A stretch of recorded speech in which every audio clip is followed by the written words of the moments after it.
La rancune tenace. Jean-Louis Borloo, autrefois soutien du président de la République, n'est plus en mesure de débattre des projets de loi au Parlement maintenant qu'il n'évolue plus en politique.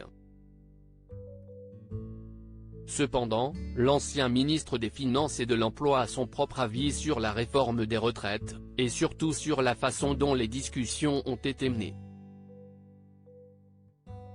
Selon le journal Challenge de ce 30 mars 2023, Jean-Louis Borloo aurait montré un soutien étonnant à la motion de censure contre cette trop mauvaise réforme des retraites. Pourquoi cette position ? Selon l'hebdomadaire et les confessions d'un élu de la majorité, Jean-Louis Borloo n'aurait pas digéré qu'Emmanuel Macron l'humiliait en enterrant son rapport sur les banlieues.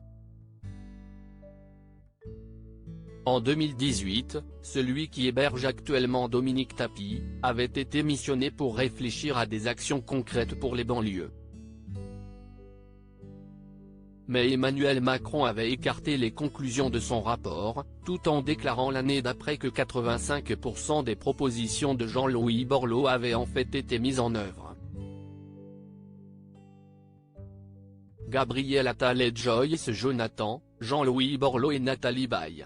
C'est Love Story de politiques oubliés. Jean-Louis Borloo, toujours sur le pont. Pas de retraite pour Jean-Louis Borloo, à 71 ans, il redonne un nouveau souffle à sa carrière.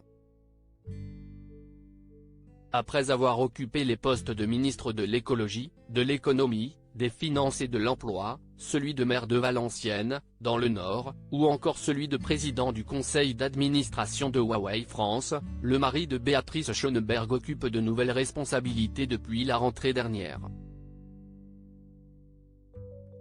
L'ancien homme politique occupe désormais la fonction de senior advisor au sein de NW Group, société française spécialisée dans la production d'énergie renouvelable et le stockage d'électricité. Avec l'essor des voitures électriques, les enjeux du marché sont immenses.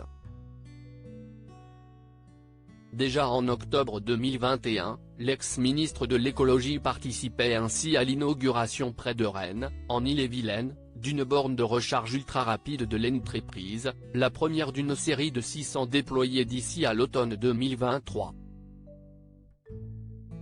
Crédit photo, Jacques-Ovid Moreau.